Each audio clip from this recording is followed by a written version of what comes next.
winter morning, I woke up and looked at the clock and realized I had to take my kid to school in like 10 minutes. I called up. She was luckily awake and getting ready. So I quickly jumped out of bed. I threw on a coat and hat. It was cold outside. And I'm like, oh, I don't even time to get my tea. And I got to get to a meeting later today. And oh my goodness, let me just get my kid off to school. It's cold out and I'm buttoned up and zipped up. And I grabbed a granola bar and get out the door. And like, come on, we got to get going to school. And I almost forgot my purse. And I grabbed my purse and I'm like, oh, I hope I have what I need. And I jumped in the car and I drive her to school, a little bit of traffic. We get there and luckily on time. And, she's frantic because we're running late. And she's like, why didn't you get up earlier? And I'm like, listen. So she's at school and I'm like, okay, I can breathe. And I'm like, oh, shoot, I need to pick up some food items later. So I'm like, okay, I think I have time. I can go to the store. And I'm like, oh, okay. I got 2 hours. I got that meeting on the other side of town I've got to get to. So, all right, what am I going to do? All right, let me go. Let me go to the store. Oh, yeah, there's a tea place in the store. Let me get something to drink. Oh, take a breath for a minute, Gina. It's going to be okay.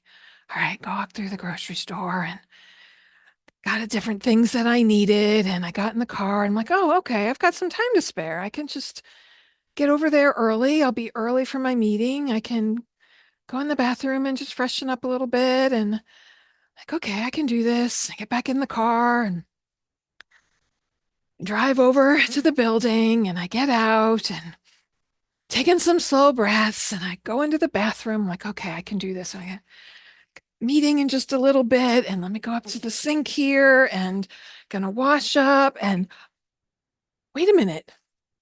Wait a minute. I'm in my pajamas? Oh my God, I got a meeting in 10 minutes. I can't go in like this. Well, hello, this is Don, And this is Gina with Focused Healthy Family. and today is podcast number 154, and we're talking about false evidence appearing real. I'll turn my sound down. Our sound is a bit much today for some reason. So we're talking about fears. Has anyone not heard that acronym before? False evidence appearing real. So in our mind, if we're convinced that something is happening, it's like it's happening, that fear is real. And who hasn't had that dream where you go to school or you go to work and you forgot to get dressed and you're in your pajamas? Have you had that dream before, Don? No, never. Of course, I have. I've climbed hills. I've, worried about my child and my children while I'm up trying to climb hills and save them up. Uh, Our Before we fe- go too much further into it, I want to give today's tip. So today's tip number 30, coming from Caregivers 101, book by Mike Collins, 101 Ways to Keep Caregiving from Making You Crazy. Let me close this up. So tip number 30 is about power naps. Since we were talking about dreaming and waking up from it, I thought this one might be good. It's a little long here, so let me read it. Fatigue is the enemy of effective caregiving. It can lead to everything from breakdown in your immune system to making mistakes when giving medications to the care recipient. If possible, take short naps when opportunities present themselves. President John F. Kennedy was a wonderful advocate for short naps, sometimes known as power naps or combat combat naps. Short sleep periods can help you maintain energy during difficult times. Look for periods of the day or night when you might consistently find 15 to 20 minutes to take a quick nap. However, if you sleep longer than 30 minutes, you may find yourself slip into a deeper REM sleep from which it is harder to awake. Also, coming out of a deeper sleep may find you groggy and slow to get started. Longer naps may also mean that it will be more difficult to fall asleep at your usual bedtime. Many professionals use power naps to allow them to work longer and more efficiently. I've always heard that about power naps and thought, how do you nap for just 15 minutes? Um, and for me, I'd need to set a little alarm to do so. Have you been able to ever power nap, Don? Well, it might mean it may not be like falling into a deep sleep, but just really calming yourself and going a little bit deeper than you would just from meditation, but not necessarily going deep into Not deep sleep, but napping is napping. It's your sleep, you're not awake. Have you ever I don't taken a know. short nap? If I zonk out for a nap, I'm out for a while, Oh but yeah, that's exactly, I go past that half-hour mark and into yeah, a deeper sleep. And sometimes it's well needed. Sometimes it's a sign that, wow, I'm that exhausted that I really need more sleep. yeah, and so yeah, it just it all depends. But so today we're talking about false evidence appearing real, better known as fear. Um, So we have fears that we have every day. Dreams can, manifest as our fears that we're having. Our fears can manifest in our dreams. And, it can range from everything from just something personal, like, not getting fully dressed, or um, I used to dream that I was somewhere and I didn't even have a shirt on. Forget the yeah, pajamas. go to school without pants on. I think I would, Um, what my biggest fears was when the kids were little. I would, the one where our oldest, I should say, was just a baby and sitting on top of a sand-hilled mountain, and I'm trying to climb up to him to get to him, while at the same time a bulldozer's heading towards him, and I don't think I ever.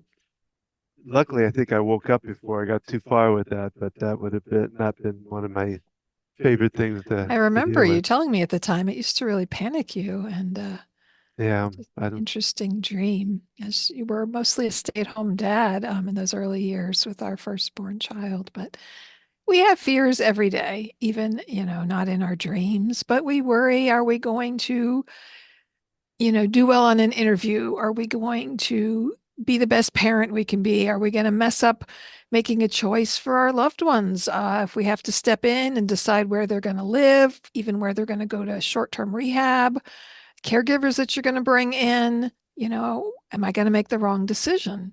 And fear can really paralyze us and stop us from moving forward.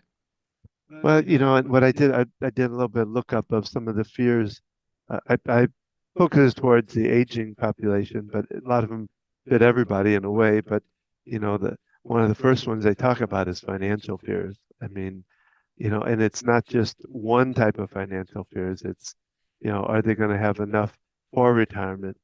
Are they going to have enough to pay off their bills? Um, eh, they worry about medical bills. Are medical bills going to collapse them?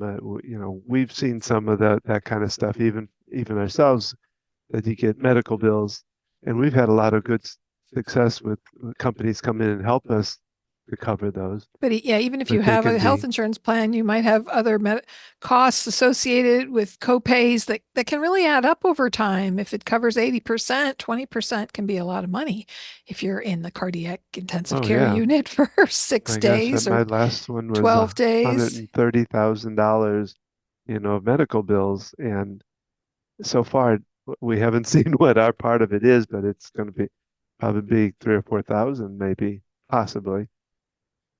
Never know. So financial fears, financial worries. I mean, most of us have these at different times in our life, whether it's having enough money to start that family or having enough money for one parent to stay home or, um, Well, the one I listed, the third highest financial fear was about identity theft, mm. worried about somebody stealing their identity.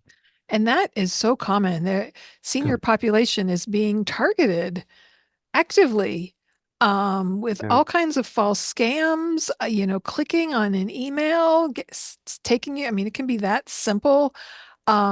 Well, learning to Saying say yes, yes like on you the said, telephone, automated message calls. And if you say yes, they take your voice and use that, to access different things. Don, you've had your identity stolen. a couple of times actually. Um, You know, yeah. first time was just little bit more simple. It was the AT&T, but the last time it was they stole my Social Security. They stole everything. And we don't Yeah. even know how it happened, but how did you Yeah. find out about it? Well, it's neat to know that there are people out there that care enough to stop it because I had a car dealer. There was these people were trying to buy online, and you can do that now. Um, but this guy happened to notice. He just said, "I just noticed something odd about what they were saying." And he said, "So I thought I would look up your identity and see what shows up." And what they were showing and what he was finding multiple different times throughout I mean, they find they had provided a driver's license they provided a driver's with license with their picture, picture on but it, your name. with all the rest of the stuff was mine. And he said that it just sounded really weird. And so he called and found our number through, I think, our website or something like that, and called me and just asked me about that. And of course, I knew nothing of it when it came about it, but then after researching it, I found they had called 3 or 4 different car dealers, and he just happened to be one. And most all of them were turning it down because they weren't getting the information they needed, which is fine. But then what I had to do from then was, Hmm. I called the police department. I had to go through and find a security company. I had to change all my Pa- domain or Usernames and usernames and passwords. stuff. It was not, and they still really have the information out there, I guess, but they're not able to use it now because I've secured my identity. Yeah, I mean, we did a lot. I mean, we have all these, credit card and bank accounts and Yeah. all these things. We had to go in and change usernames and passwords because we joint accounts. And I remember um, you had to put a pause on our So credit checks all and three of there's 3 credit bureaus. scores, yeah, and each one I had to go in and do a freeze to it. 2 of them you could do online. One I had to send a letter in, and it puts a temporary free, not a temporary, it's an ongoing one. All I have to do is be able to sign into it to unfreeze it. Like when we bought the house, we had to unfreeze it for I think 2 hours while they got the information. I sealed it back up. So it's a lot of work. Um, and I'm guessing I'm pretty safe. I've got, a protection company that's watching my stuff for me, apparently. But still, you don't It know. happens And easy. Do you tell the story the first time it happened? You got a phone call.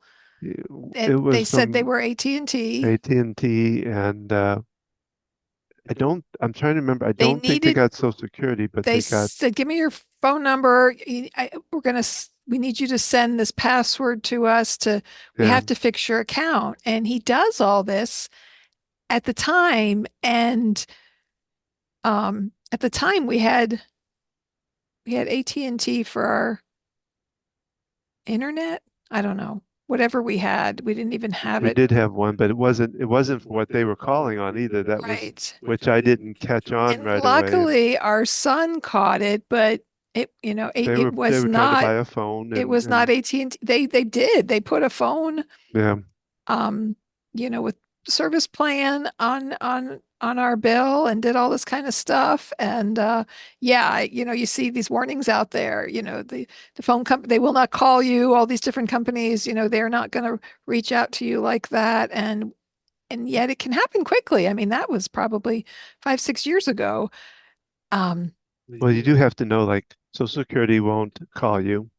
Um, and the other big one that we worry about is, and they'll send a letter to your address or whatever, but they won't call you, and they warn you. Um, So just kind of keeping that in mind. Check with your different operations, that credit cards, things like that, and talk to them about what their procedures are, what you need to go through, because it is, like I say, it takes a lot. It took me probably 5 or 6 months to get past the stuff I had to go through. and when So we're helping our seniors, they might be gullible, they might not be as savvy and may easily fall to some of these things. I remember talking to someone and they were just feeding into all this information and they could not convince their parent that these were scams and they were getting scammed. And it can happen in so many different ways. And with the internet and information, and, people say, oh, I don't want to put my information on the internet. And Well, it's that already out there. I mean, yeah, it can be it's hard to accessed. It's hard to not be out there. well just understand too when you're if you've ever posted even in the past and you want to stop, you want to not get on Facebook or not get on anything, your stuff is still there. It lives on. That's the tough part. We talked about that a long time ago when I was in the website business. We talked about that at the very beginning because we talk about your great grandkids, they'll be learning about you from the internet, and you have to really be careful of what you put out there. And I've put some things out there myself that were not the smartest things. Of putting addresses out there and things like that sometimes that are not good. So So fears, they yeah, can paralyze us. They can um, cause havoc. We can get where we don't trust anyone because we're worried. Oh, I can't let anyone in my home. I can't let a caregiver in my home because they're going to rob me. Something bad's going to happen. yeah, It can take over and prevent us from doing what we need to do and finding help, right? And trust goes hand in hand with these fears. the next one on there was the loss of independence, Mm, giving up the ability. There's a couple different things on there about independence. There's one about independence, but losing functionality and health and being able to do capable things around the house and things like that, that are big fears for people. And we've kind of talked about that in sure. past And before, but and and that's something that can actually happen, right? With people, mhm, fear of falling. Um, that's a big one on here too. I see this with people, maybe they've already fallen, they've broken something, they come to rehab, they're so tense and so anxious that they don't want to stand up, they don't want to try, they're just too afraid to move forward, and that fear can really prevent them, from progressing and moving forward. Um, Yeah, well, and functionality is both the physical stuff, but it's also, like I said, just being able to get around your house and do things in your house and clean up or whatever, and a loss of that can be really detrimental because that could mean too that you can't live at the house, mhm. and that's that goes with one of the fears too, Not being uh, able to stay not being able home, to stay at home, having and to move to a nursing home. There's quite a large population out there that still pictures kind of what nursing homes used to look like back in the 80s years ago, and that they stink and they smell and they're not clean, and just the stigma that can go along with it. I mean, even further back, people have those fears about hospitals. There's people out there, don't want to go to the hospital. yeah, People die when they go to the hospital. I had a great uncle who I think died of a hernia because he just wouldn't go to the hospital. Because in his experience, people died when they went to the hospital. yeah. It's a little hard too because I've been in and out of the hospital quite a few times, and it's not fun to go to them, that's for sure. And as staff goes shorter, which a lot of times is happening, which makes it even harder to want to go to that. So I can understand that one big time. And yet, without the hospital, you would Yeah, not be here. no, and so it's at that funky place of not wanting to, but knowing that that is important. Um, Other people won't go to the doctor, same thing. yeah, yeah, As someone I know who has a family history of colon cancer, doesn't want to do a colonoscopy or even check for it because they don't want to know. yeah, And these things are like, really? There's things you can do. There's measures you can take if you find things out early, and yet fears will stop people. What else is on this list? Next one is the death of a spouse. Hmm. Worrying about because then you go, well, one as you get older too, you have the persons there that talk to, and as you get older, some of your friends pass away too, and of course then the next one is loneliness, worried with the fear of being loneliness because a lot of your friends have gone. You've lost your spouse now, which is Your your children partner. might live out of state and, busy with their own lives.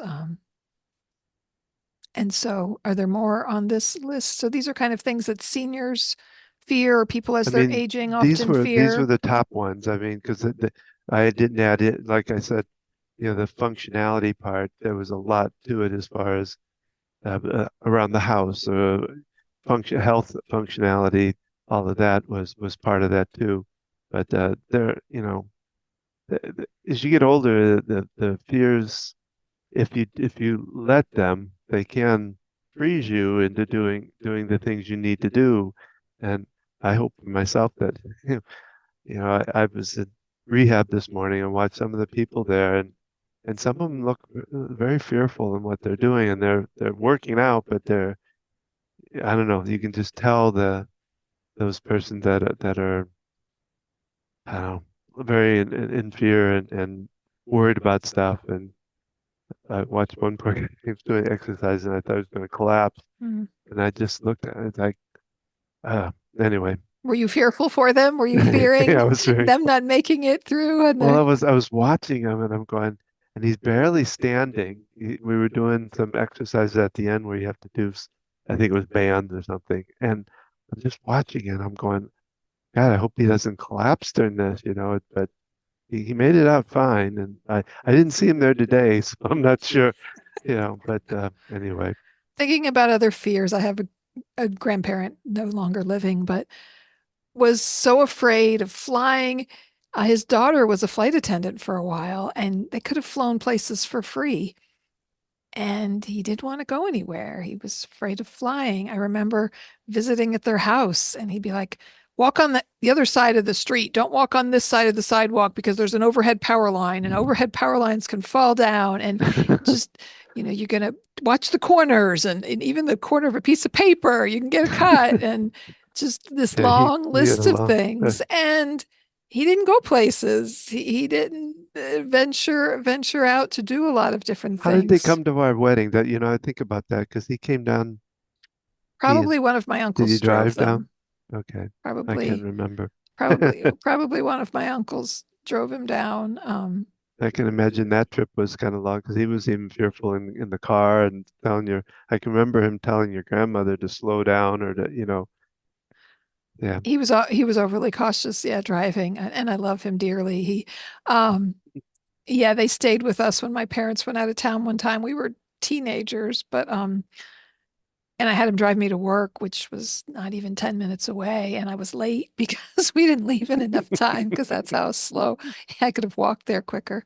Um, so, and looking at our own fears, what fears do we have that have stopped us in our life, whether when we're young or, looking at our children and things that they need to do and overcoming fears. And Well, we have to think about too, what does fear do to us? If you think about it, it's part of the um, fight or flight. When we get into fears, and a lot of people don't think about this, but I talk about it a lot with is one in our body, it builds up chemicals like cortisols and adrenalines, which, what fight or flight came from was from, I guess, probably from the back in the days of the it's our reptilian brain, it's our survival survival, from instinct, which we still need at times, but back, yeah, it it was for when a possible tiger was going to attack us, and we had to figure out whether we're going to fight, flight, or freeze. freeze, Yeah. you know. And so it would build up these chemicals in our body to get our body strengthened and resilient to what we And might have ready to to do, handle it. So our ready to heart's handle it. racing faster, our, Yeah. uh, um, In our mind, I always love to do this. Anybody that knows Star Trek knows when they get into a battle with another starship, they have to put all power to the weapon. So, of course, Scotty or Dr. Captain Kirk calls down to Scotty and tells him, "We need power now, Captain." He has to shut down the ship, but he shuts down the parts of the ship that aren't useful and puts that power to the weapon. Well, our mind does the same thing. It shuts down the upper thinking part of the brain. The big one it shuts down is the immune system, which, if you got all these things going on in your body, the immune system would be good if it was needed, but it's not necessary for the battle until after the fact. Um, but the problem is now these fears are not a something that's going to attack us. It's fears of worrying about a report at work or worry about something about our kids or about something. And there's no need for the kind of strength and that kind of stuff, but the fear still sets off that same process. Hmm. Yeah. And so we have to think about that when it comes to fears, that when we're getting the fears, we're bringing that up, and it can really be costly. I think it's costly to ourselves throughout our life. The more we're in fear, Hmm. the more those chemicals build up. And we don't see it day to day, but it can have really long-term effects. So what do we do when we're having these fears if we're getting stuck in this place of fear? Well, one thing we can do is just to do some gentle tapping and working in them out. That's one of the things I work with. Of course, we both work with it. You know, learning to breathe, learning to open up those passageways that a lot of times are being kind of shut down when we start getting into that place. Finding something mindful to do. My brother started birding kind of as a mindfulness practice. You can be taking walks for this reason. You can um Well, there's anything, you know, I always say it's one of the things about, I always use the word meditation, but I don't really like it, but it means whatever you kind of one tune into yourself with and help kind of bring down the anxiety. Going outside, taking a walk, riding a bicycle, listening to music can change somebody's perspective. And I mean, those things can actually change your heart rate. Mhm. Sitting and petting an animal um, can actually be calming the blood pressure. For me, it's going out on this porch right out here and climbing into my hammock with usually a blanket and a pillow and maybe something nice to drink. And and it's probably that, it wraps around me and I feel secure and snug and just that I'm suspended there. It's kind of a refreshing, kind of recharges me. So having those things, and it's important to have some routines of ways that Mhm. we can do this on a short, a minute, as well as kind of weekly, taking a little bit more time and having these routines. Because when something happens, when the loved one goes to the hospital, when they fall and break their hip, when something happens and you've got to jump in and take over, and you do need that adrenaline a little bit to handle these things. If we don't have the practice of using these other tools to help calm us as we're going through the experience, it's going to have a larger toll on us. And yeah, it can be difficult, but we might at some point, okay, yeah, I need to remember having people you can check in with and people who are going to support you in that positive way and remind you, or bring you your favorite drink or come sit with you for a minute or do things to help you, and sometimes we have to think about the people in our life who are just going to add to the stress in those situations and realizing we need to set boundaries with that. I've even talked to people who have to do that with their aging loved one, that Walk they away. they can Yeah. be overwhelming and they can be so much they can do. And there's times when we say, we've done the best we can, we can't fix this, we can't guarantee nothing bad's going to happen to the detriment of our own well-being. Yeah, sometimes kind of looking at things we need to do to step out of it. So I invite you today to think about a silly dream you had that at the time was super stressful and got you panicked. And thinking about sometimes we catastrophize, right, to the worst case thing that can happen. And it can be a fun little exercise is kind of write out, okay, what's the worst that can happen? And just kind of play along with it. Maybe for me, like before I go speak to a group and just looking at those fears and kind of acknowledging them and reach out to Don and tune in online on the Zoom channel. You can find out the link at focusedhealthyfamily.com on February 11th at 7 p.m., which is this week. No, the 28th is So the next February one. 28th at 7 p.m. Eastern Time, you can join Don online. You can learn about tapping. You can put your camera on or you can leave it off. You can listen in, you can participate. and get a free opportunity to learn some tapping with someone who's, quite It's, skilled. And it's focushealthyfamily.com/EFT-group.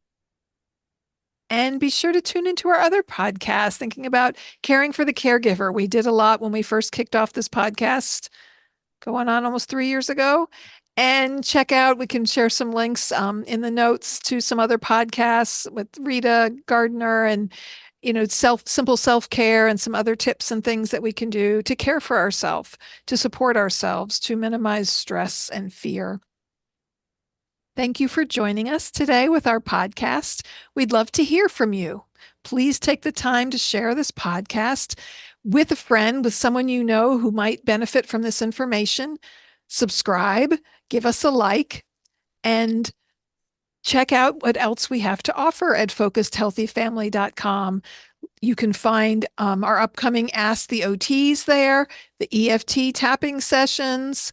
You can find out more about consulting with us and me being a consultant for you and helping with caring for your aging loved one, whatever that step of that process is that you're at, and maybe need a little more guidance and navigating it or the challenges of your loved one and their particular situation. We want to calm that anxiety, calm those fears with tapping. FocusedHealthyFamily.com. You can find us on Facebook at Focused Healthy Family, on Instagram, Focused Healthy Family 1, and YouTube at Focused Healthy Family. So join us every Thursday when we air our podcasts. And remember, how we speak to our children, our loved ones, and ourselves today shapes their future and ours.